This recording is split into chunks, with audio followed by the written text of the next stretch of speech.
नमस्कार दोस्तों, स्वागत है आप सभी का पाथफाइंडर पर।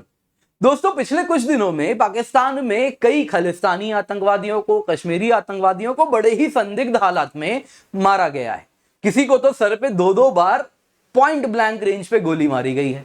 अब जाहिर सी बात है, इस प्रकार से जब पाकिस्तान में, जहां पे कि आतंकवादियों का ये तो सेफ हेवन था, वहां पे इस प्रकार से जब आतंकवादी ढेर होने लगे तो पूरे दुनिया भर में मीडिया में सवाल उठ रहा है कि आखिरकार इनके पीछे है कौन। अब दोस्तों, यहां पे एक न्यूज सामने आ रही है जिसके अनुसार पाकिस्तान ने एक एक्स कमांडो को अरेस्ट किया है। जैसा आप यहां पे देख सकते हैं, ये पाकिस्तानी रेंजर का कमांडो है, जो कि एक गिरोह, जो कि एक नेक्सस चला रहा था, जिसके अंतर्गत इन आतंकवादियों को मारा जा रहा था। और दोस्तों, पाकिस्तान अपने अंदर देखने के बजाय यहां पर भारत को ब्लेम करना शुरू कर दिया है। उसका कहना है इसमें तो रा की साजिश है। जी हां दोस्तों, भारत को बदनाम करना यहां पे शुरू कर दिया है। तो क्या है ये पूरी खबर, क्या है ये पूरा न्यूज, आइए आज की क्लास में देखते हैं। बड़ा ही इंटरेस्टिंग क्लास है, तो लाइक करना बिल्कुल भी ना भूलें। तो दोस्तों, सबसे पहले आपको बताता हूं हुआ कैसे, ही खबर सामने आई कैसे। दोस्तों, आईबी पाकिस्तान में भी, आपको बता देता हूं, वैसे तो आप सभी ने आईएसआई का नाम सुना ही होगा, लेकिन पाकिस्तान की भी जो ओल्डेस्ट इंटेलिजेंस एजेंसी है, दैट इज इंटेलिजेंस ब्यूरो। तो आईबी के जो डायरेक्टर जनरल हैं, उन्होंने आईबी का ईयर बुक 2022-2023 प्रेजेंट किया और इसमें अपने कुछ अचीवमेंट्स बताए हैं अप्रैल 2022 से लेकर मार्च 2023 के बीच में। और इसी पूरे ईयर बुक में कुछ इंपॉर्टेंट फाइंडिंग सामने निकली हैं, जो कि अब इस प्रकार से मीडिया में न्यूज बनकर उभरनी शुरू हो चुकी हैं। पाकिस्तानी मीडिया में ये सब कुछ सामने आ रहा है, भारत में भी शायद एक दो दिन में अब ये सामने आना शुरू हो जाएगा। तो क्या है ये पूरी कहानी, आइए आपको बताता हूं। दोस्तों, कहानी जाननी है तो हमें जाना होगा फ्लैशबैक में। दोस्तों, आपको याद होगा 2019 में बालाकोट एयर स्ट्राइक होता है।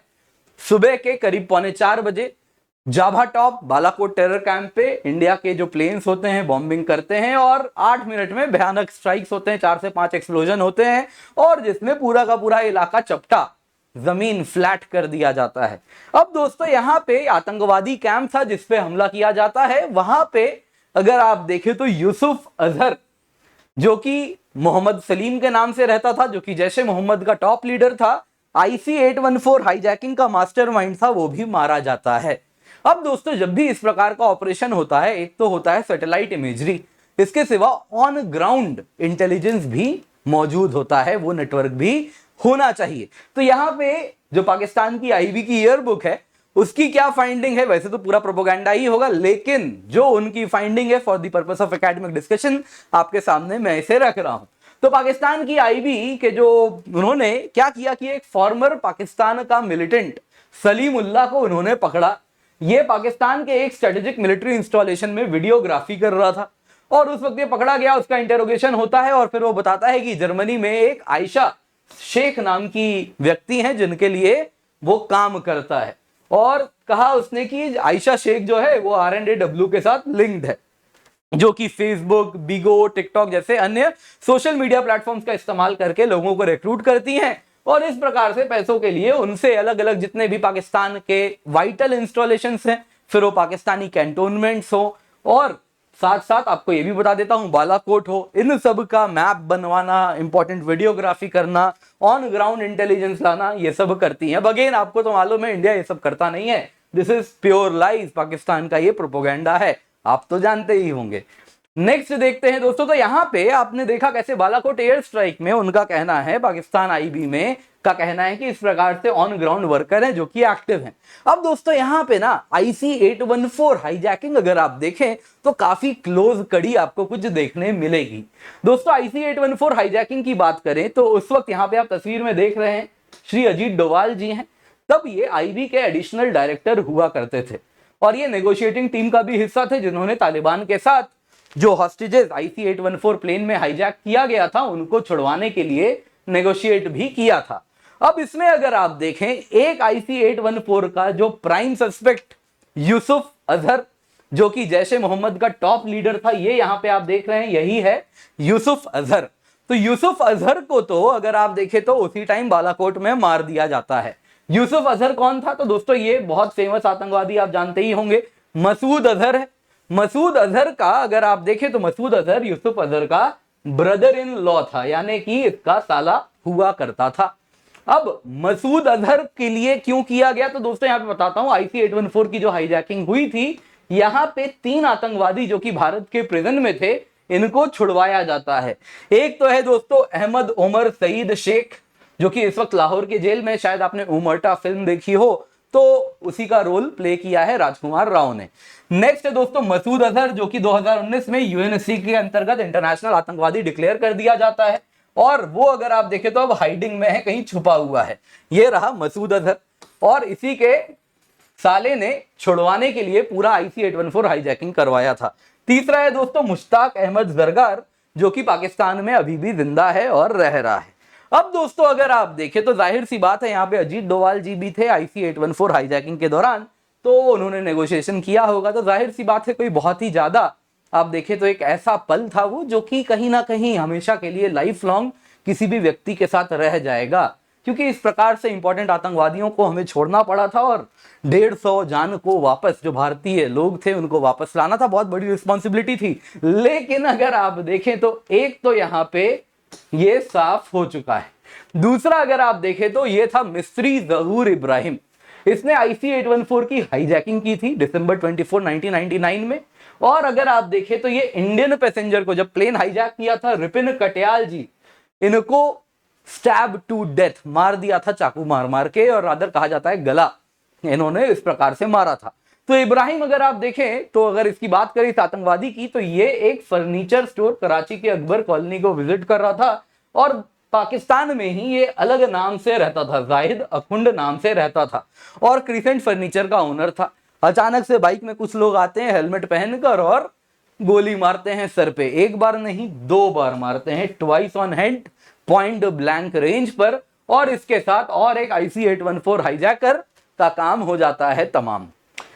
नेक्स्ट देखते हैं दोस्तों, पिछले कुछ दिनों की ही बात है, बशीर अहमद पीर, हिजबुल मुजाहिदीन का ये आतंकवादी है। ये पाकिस्तान में इम्तियाज आलम नाम से रहता था, और ये ऑनलाइन प्रोपोगंडा रन किया करता था, जिसके अंतर्गत कश्मीर में बाहर से अन्य आतंकवादी गुटों को जोड़ना चाह रहा था, यूनाइट करना चाह रहा था, और ये रावलपिंडी में इसको शॉट डेड किया जाता है, और ये भी वहीं पर मर जाता है। अगला अगर आप देखें दोस्तों है अल बद्र का खालिद रजा। तो खालिद रजा की अगर हम बात करें तो ये अल बद्र का कमांडर था। अल बद्र अगर आप देखें वैसे तो 1971 से एक्टिव है, लेकिन अगर आप देखें तो ये पिछले कुछ सालों में कश्मीर में काफी एक्टिव हो गया। उसके बाद से अगर आप देखें तो ये ग्रुप में अल बद्र का कमांडर था जम्मू कश्मीर में 8 साल तक, और इसको सिंगल बुलेट हेड पर मारा जाता है, और ये भी वहीं का वहीं मर जाता है ऑन दी स्पॉट। इसके सिवा दोस्तों एक खालिस्तानी आतंकवादी भी है, जो कि आप देखें तो इसी प्रकार से संदिग्ध हालात में मारा गया है, हरमीत सिंह, जो कि हैप्पी PhD के नाम से जाना जाता था। तो लाहौर पाकिस्तान की बात है, जनवरी की बात है इसी साल की, जब हैप्पी PhD, जो कि खालिस्तान लिबरेशन फोर्स का चीफ था, इसको लाहौर में मारा जाता है। दोस्तों ये नार्को टेरर में इन्वॉल्व था, पूरे ड्रग सप्लाई पाकिस्तान में बनाए रखना, इसके सिवा खालिस्तानी आतंकवादियों को, टेररिस्ट जो है उनको ट्रेनिंग प्रोवाइड करना, और RSS के कई वर्कर्स थे उनकी भी इसने ही मौत, उनको ही उसको भी इन्होंने इसने ही उनको मरवाया था। तो मर्डर्स के पीछे भी यही जिम्मेदार था। तो और हैप्पी PhD भी इस प्रकार से संदिग्ध हालात में अगर आप देखें तो इसको भी शॉट डेड इन लाहौर। तो आप देख रहे हैं दोस्तों ये बस टिप ऑफ द आइसबर्ग है। अगर आप पिछले 3 साल में देखें ना तो ऐसे कई रिपोर्ट्स आ रहे हैं, स्पेशली 2017 ऑनवर्ड्स। ये सिर्फ टिप ऑफ द आइसबर्ग है, मैं कितना लिखवाऊं, ऐसे बहुत हैं। तो इसमें कुछ इंपॉर्टेंट मैंने आपको बताया। तो आप देख सकते हैं इस प्रकार से पाकिस्तान में कई आतंकवादी, जो कि पाकिस्तान खुद एक सेफ हेवन है टेररिस्ट के लिए, वहां पर मारे जा रहे हैं। तो अब IB का क्या कहना है, कौन है इसके पीछे? तो दोस्तों इनमें से कुछ किलिंग्स की जिम्मेदारी पाकिस्तान की जो IB है वो दे रही है एक्स पाकिस्तानी रेंजर्स के कमांडो मोहम्मद अली को। दोस्तों ये मोहम्मद अली नहीं है, आपको बता देता हूं, बस पाकिस्तानी रेंजर्स का क्या यूनिफॉर्म रहता है वो दिखाने के लिए, रिप्रेजेंटेशनल पर्पस के लिए मैंने यहां पे शो किया है। तो रेंजर्स क्या होते हैं दोस्तों? जैसे हमारे यहाँ सेंट्रल आर्म्ड पुलिस फोर्स है, वैसे ही अगर आप देखें तो पाकिस्तान में भी फेडरल लॉ इन्फोर्समेंट एजेंसी है, जो कि paramilitary law enforcement, counter insurgency, riot control, इन सब के लिए इनको बुलाया जाता है। तो उसी के कमांडर है मोहम्मद अली, जो कि अगर आप देखें तो इनको अरेस्ट किया जाता है ISI के पाकिस्तान के द्वारा। और इसके बाद अगर आप देखें तो इन्होंने एलिजेडली, अगेन पाकिस्तान का प्रोपोगंडा शुरू हो गया, कहा कि मोहम्मद अली तो RNAW के लिए 2017 से काम कर रहे हैं, इसने ये कबूला है। और इसके सिवा उन्होंने कहा कि इसने हाफिज सईद की भी सर्वेलेंस किया है।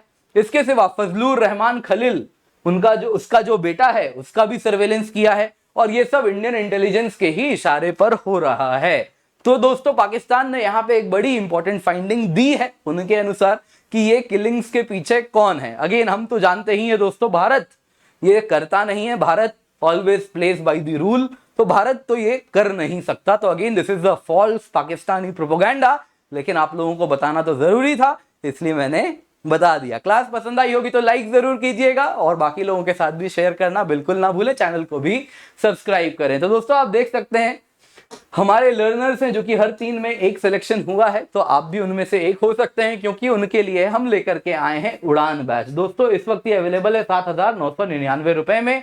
प्राइस हाइक दोस्तों आज से होनी थी, लेकिन हमने एक हफ्ता इसको एक्सटेंड किया है। बहुत सारे स्टूडेंट्स कह रहे हैं सर महीने के एंड में सैलरी आएगी तो थोड़ा खींचो, तो जुलाई 31 हमने इसे एक्सटेंड किया, 11:59 PM पे होगी प्राइस हाइक। तो जल्दी से आप चाहें तो ले सकते हैं, क्योंकि इस कीमत पर, जो कि अनबिलीवेबल कीमत है, 900 से अधिक घंटे लाइव क्लास के हैं, कॉम्प्रिहेंसिव सिलेबस कवरेज है, मेंस के 10 टेस्ट सीरीज हैं, free mains mentorship interview guidance है, प्रीलिम्स के 40 टेस्ट सीरीज हैं, आंसर राइटिंग प्रोग्राम है, वेल प्लान शेड्यूल है, टॉपर्स क्लासेस हैं। तो ये सब आपको मिल रहा है दोस्तों। 1 अगस्त से बैच भी स्टार्ट हो रहा है, तो आप जल्दी से इसमें एनरोल कर सकते हैं। खाली ध्यान रखिएगा, नीचे डिस्क्रिप्शन बॉक्स पिन कमेंट में आपको लिंक मिल जाएगा। एनरोल तो आप कर लेंगे, लेकिन जब आपको इस कीमत पे चाहिए तो KC10 कोड का इस्तेमाल करना होगा डिस्काउंट के लिए, तो ही आपको 7,999 पे ये सब कुछ मिलेगा। इसके सिवा दोस्तों अगेन जुलाई 31 से प्राइस हाइक होने वाली है, और इसके सिवा आप चाहें तो ऑप्शनल कॉम्बो भी ले सकते हैं, जिसमें हम कंप्लीट GS भी आपके लिए ला रहे हैं। उड़ान का ये जो है ये सब कुछ तो आपको मिलेगा ही मिलेगा, साथ साथ कंप्लीट ऑप्शनल भी मिलेगा।